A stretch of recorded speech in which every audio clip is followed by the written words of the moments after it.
Okay, I'm back. So what I did a while ago, if you saw the previous video or the previous part of this video, was we mixed all the pie crust ingredients together. Now we're going to roll it out. Don't let this intimidate you because it might fall apart, but if it does fall apart, that's okay. You can fix it and it's still going to taste great. So what I've got here is I've got a damp paper towel, not really soaking wet, but damp all over paper towel on my countertop. And I am putting a sheet of wax paper over it. This is a trick I learned from my mom, and the wet paper towel is going to hold the wax paper down on the countertop so that you don't have a gigantic mess. Okay, I also have my pie crust that I made a while ago. This big ball of dough really makes 2 pie crusts, so I'm going to divide it in half. You could use it to make 2 bottom pie crusts, like if you were making 2 pumpkin pies, or you could have a bottom crust and a top crust if you're making an apple pie or some other kind of fruit pie. All right, so I'm going to start out by spreading a little of my rice flour onto this wax paper, and I'm just going to scooch it around with my hands. I want to keep the wax paper, my hands, and my rolling pin all lightly coated with rice flour. I leave a little bit extra on the edge, and as I go, I'll put it on the rolling pin, and if I notice it's sticking, we add a little more rice flour. All right, so I've got one of my dough balls here.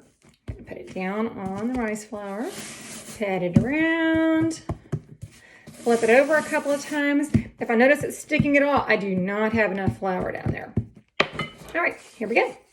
Gonna roll it out. All right, here is the big novice mistake that a lot of people make. They start rolling and rolling and rolling, and their dough is real lumpy and big in the middle, and the edges are paper thin. So what you have to remember to do is to roll from the middle out. I've got mine kind of an oblong shape. I'm gonna move the flour around on my wax paper again and turn it the opposite direction. Add a light coating of flour to my rolling pin, and I'm going to start from the middle again and roll out, start from the middle and roll towards me. And I'm just going to keep doing that till this starts looking like it might be about the size of the pie plate that I'm going to use. I am using a 9-inch glass pie plate. So you could, most pie plates are maybe 8 or 9 inches. You could know that this recipe would give you enough for 2 pie crusts for that size of pie plate. Now, every now and then while you're doing this, you want to pick up your pie plate and kind of hold it over that and look at it. Not quite there yet, because remember, although this pie crust is rolled out right now to the diameter of the bottom, it's not going to make it up the sides. So we need extra pie crust to go up the sides. All right, a little tiny bit more flour. We don't want to overdo it. We don't want so much flour on here that it's like really dry and crumbly and gross. We want it to taste like pie crust, but anyway, we're getting there. Alrighty. Now, a while ago, if I had put too much water in this, and this was a sticky pie crust, I would have to be seriously adding lots of flour to keep it from sticking to the rolling pin. But right now, I'm not having too many problems. Other things that might affect that are the temperature of your kitchen. You know, if it's warmer, it's going to be a little stickier. And your humidity, that's also a big deal when you're doing this. All right, we're going to measure again. I think we're really close. We need a little bit more this direction. I'm going to use it. Kind of push it out there. If you were a kid and played Play-Doh with this kind of stuff, you are going to be awesome at this. All right. The next thing we're going to do, I'm going to move my pie crust a little bit so you can see me flip it over. This could be a disaster, but it could go really well. We'll find out. All right. Oops. Let's move the pie crust over. Pie crust is moved. All right. Now I'm setting the pie plate down here, and you're going to get to watch me transfer this over. Let's hope it works out well. All right. So what I do... Okay, I've got the pie crust. I don't know if you can see this. The pie crust is still sitting over here. I'm picking up the edge. Got that? Okay. Now I'm going to gently flip the pie crust onto my hand. Scoot both hands under here and lay it down into the pie plate. And guess what? It's tearing, but I'm not going to cry about that because we're going to fix it. It's not a big deal. All right. Here we go. Just about all together. All righty. I'm gently, a little bit at a time, removing the wax paper. If you just rip it off, you're probably going to tear the pie crust. So we want to be careful because you've done a lot of work at this point. You don't want to mess it up now. All right, so here is what it looks like right now. You can see I've got this little piece of pie crust that tore off the edge.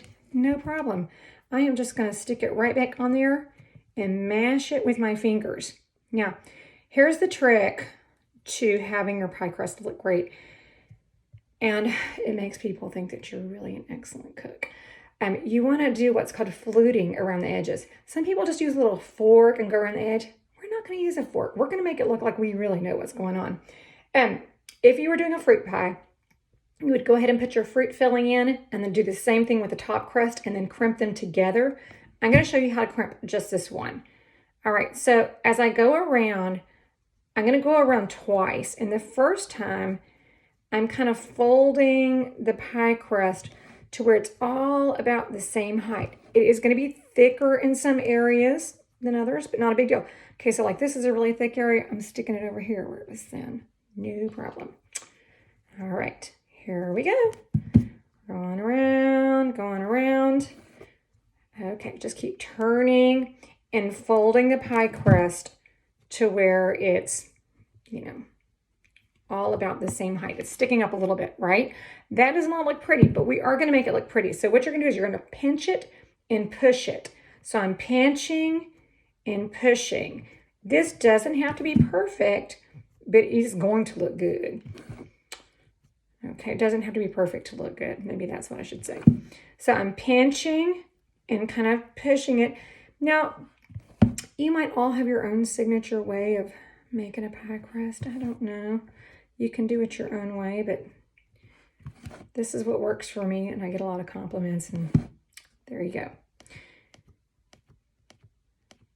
Okay, can you kind of see how pretty that looks? It's going to look great when it's golden brown and baked with some yummy pie in it.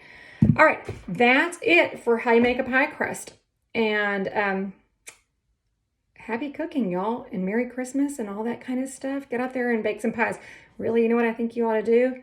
I think you ought to make a pie today, maybe tomorrow, maybe 2 or 3 for the weekend, and getting some practice before Christmas because, hey, this is an eating marathon. We got to get training. Thanks for watching. Bye-bye.